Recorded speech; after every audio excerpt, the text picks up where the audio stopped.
So hello everyone, आज हम पढ़ने वाले हैं साइकोलॉजी का यूनिट 1, जिसमें आज हम कवर करेंगे introduction of psychology, meaning of psychology and the definitions of psychology.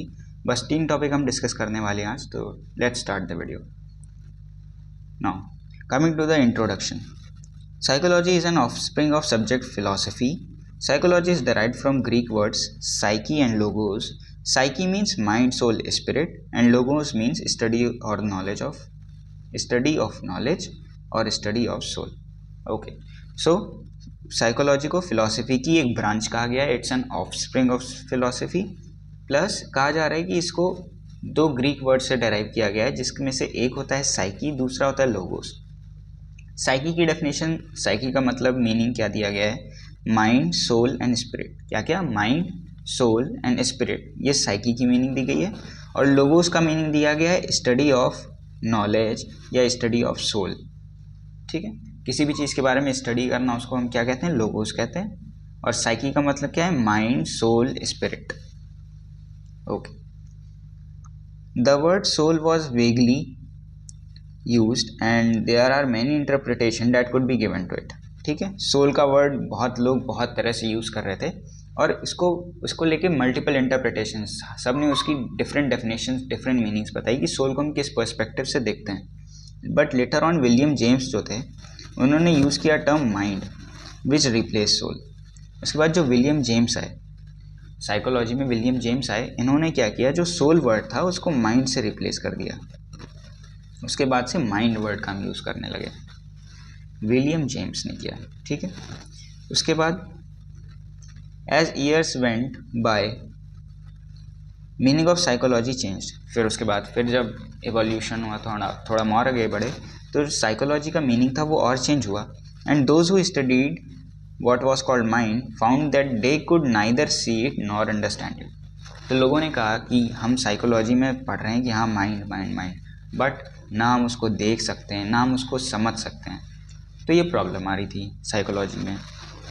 तो seeing what it did meant, they had to study the activities of human beings. तो उन्होंने क्या किया कि इस चीज़ को समझने के लिए कि माइंड क्या है, कैसे फंक्शन करता है, उसको समझने के लिए उन्होंने ह्यूमंस की एक्टिविटीज़ को नोटिस करना स्टार्ट किया, उनके ऊपर स्टडी की. The influence of physiology made some scientist like Wilhelm Wundt of Germany define psychology as the study of consciousness. क्या? जो फिजियोलॉजी है, जब उससे रिलेट करके पढ़ा, जो हमारी फिजियोलॉजी थी, जब साइकोलॉजी को फिजियोलॉजी से रिलेट करके पढ़ा, किसने? विलियम वुडेंट ने. तो उन्होंने कहा कि साइकोलॉजी को डिफाइन करो as the study of consciousness, जो कि ह्यूमन बींग्स का सबसे बड़ा क्या है? कैरेक्टरिस्टिक है, कॉन्शियसनेस. तो विलियम वुडेंट ने कहा कि हम अब साइकोलॉजी को हम डिफाइन करेंगे on the basis of consciousness, की स्टडी ऑफ कॉन्शियसनेस को हम साइकोलॉजी कहते हैं.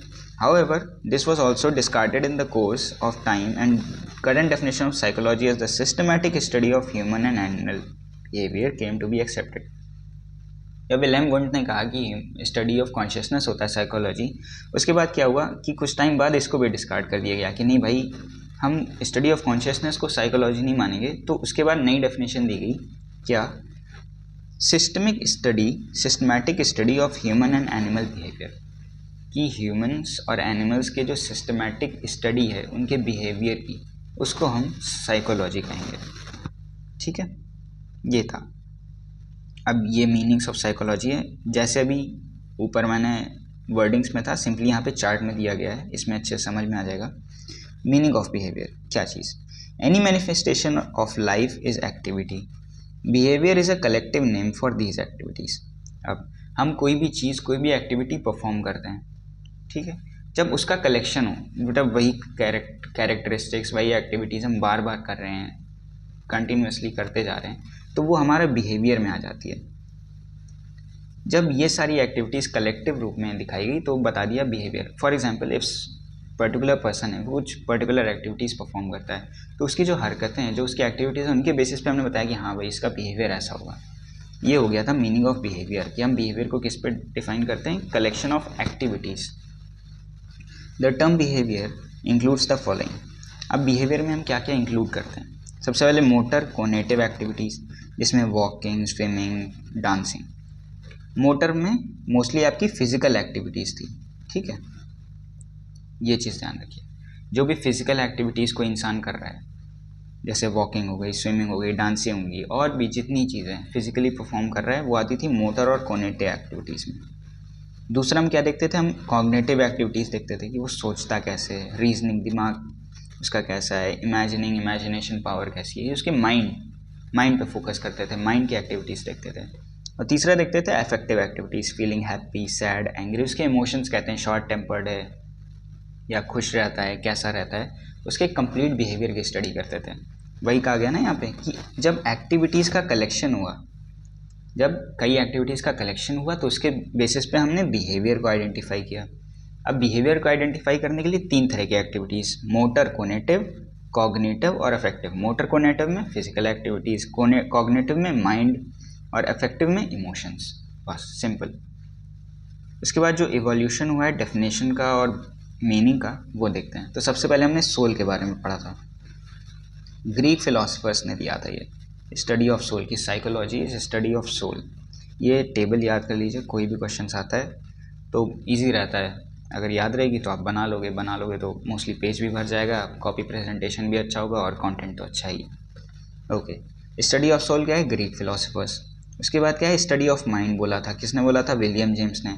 उसके बाद हमने पढ़ा था विल्हेम वुंड को, इन्होंने क्या कहा था, कॉन्शियसनेस के बेसिस पे इन्होंने डिफाइन किया था, स्टडी ऑफ कॉन्शियस एक्सपीरियंसेस। और लास्ट था स्टडी ऑफ बिहेवियर, जो अभी हमने पढ़ा था लास्ट में कि एनिमल एंड ह्यूमन बिहेवियर की स्टडी को साइकोलॉजी कहते हैं, दिया था B.F. स्किनर ने। किसने दिया था, B.F. स्किनर ने। Okay, now coming to behaviour पे ही है। Behavior includes not only the conscious behavior and activities of the human mind, but also the subconscious and unconscious. For example, ज़रूरी नहीं कि जो बिहेवियर एक इंसान का वो कॉन्शियसली जो चीज़ें कर रहा है उसी से डिफाइन हो, नहीं, सबकॉन्शियस में वो क्या सोच रहा है, अनकॉन्शियस है तो कैसा रहता है, ये सब भी डिफाइन करता है किसी का behaviour. It covers not only the overt behaviour but also the covert behaviour and all the inner experiences and. हाँ, ओवर्ट बिहेवियर मतलब ये ज़रूरी नहीं है कि वो कैसा बिहेवियर बाहर से शो कर रहा है कि हाँ भाई बाहर से तो अच्छे से चल रहा है, अच्छे से सोच रहा है, इमेजिनेशन भी ठीक है, बट अंदर से जो चीज़ें वो नहीं दिखा रहा है, जो एक्टिविटीज़ वो नहीं कर रहा है सबके सामने, वो भी बिहेवियर का पार्ट होता है। वो एक्टिविटीज़ भी डिफाइन करती हैं कि वो इंसान कैसा है, उसका बिहेवियर कैसा है। In a nutshell the term behaviour refers to the activities and experiences of a living organism over its lifetime. अब बिहेवियर को एक और तरह से डिफाइन किया जाता है कि activities and experiences of a living organism. कोई भी ऑर्गेनिज्म है उसकी जो एक्टिविटीज़ हैं, उसके जो एक्सपीरियंसेस हैं, वो पूरे लाइफ स्पैन में जो एक्सपीरियंस करता है उसको भी बिहेवियर डिफाइन कर दिया गया कि उसका बिहेवियर है। Now last coming to the definitions of psychology. First definition, psychology is the study of human and animal behaviour. It includes the application of behavioural science to human problems. ठीक है, ये सबसे पहली डेफिनेशन हो गई कि क्या है, science of human and animal behaviour होता है।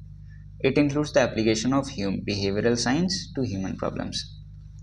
ओवरऑल ये बिहेवियर से रिलेटेड है।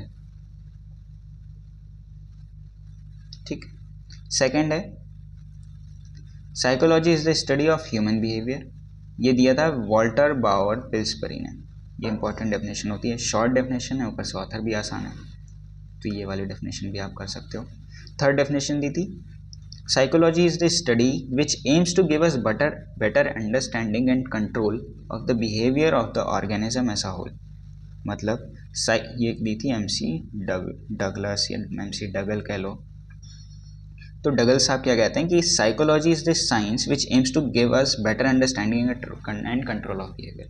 मतलब किसी के बिहेवियर को कैसे कंट्रोल करना है, वो अपने बिहेवियर को कैसे कंट्रोल कर रहा है, या उसके बिहेवियर को अंडरस्टैंड करना हो, समझना हो, ये कह दिया था MC डगल साहब ने।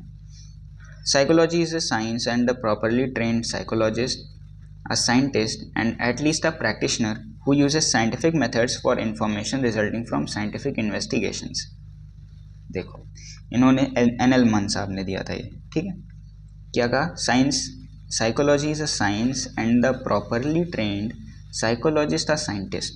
देखो, साइकोलॉजी एक साइंस है और एक साइकोलॉजिस्ट क्या है, साइंटिस्ट है, और एटलीस्ट अ प्रैक्टिशनर या कोई practitioner who uses scientific methods, जो क्या करता है, साइंटिफिक मेथड्स का यूज़ करता है, और information resulting from scientific investigation, किसी भी इंसान की साइंटिफिक इन्वेस्टिगेशंस हुई या उससे related scientific methods, for example observation and introspection method होता है, अप्लाई किया, किसने किया, किसी साइकोलॉजिस्ट ने या किसी प्रैक्टिशनर ने, और उन्हीं मेथड्स के बेसिस पे उसने ये बताया कि इसका बिहेवियर, इसकी साइकोलॉजी, इसका जो भी थिंकिंग एस्पेक्ट्स है, कॉग्निटिव एबिलिटीज़ है, वो कैसी है, ये दे दिया था एनलमन साहब ने।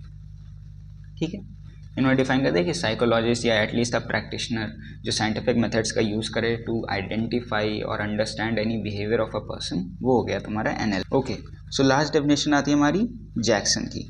अब जैक्सन ने क्या किया, psychology is the investigation of human and animal behaviour, मतलब किसी ह्यूमन या एनिमल के बिहेवियर को अंडरस्टैंड करना क्या है, साइकोलॉजी या इन्वेस्टिगेट करना है, उसके बारे में समझना, end of the mental and physiological process associated with the behaviour, या किसी पर्सन के बिहेवियर से एसोसिएटेड उसकी मेंटल एबिलिटीज़, फिजिकल एबिलिटीज़ कैसी हैं, वो क्या, जैसे हमने अभी 3 एक्टिविटीज़ पढ़ी थी ऊपर, तो वही तीनों एक्टिविटीज़ के बेसिस पे हम बिहेवियर आइडेंटिफाई करते हैं, या उन्हीं बिहेवियर के बेसिस पे हम एक्टिविटीज़ को आइडेंटिफाई करते हैं, ये होती है साइकोलॉजी। ये था जैक्सन साहब का कहना। ठीक है, आज के लिए बस इतना ही था।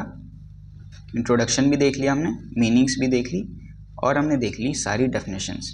नेक्स्ट वीडियो में हम डेवलपमेंट्स और स्कूल्स, ब्रांचेस, ये सब देखेंगे। आज के लिए बस इतना ही। पढ़ाई करते रहिए। Thank you so much.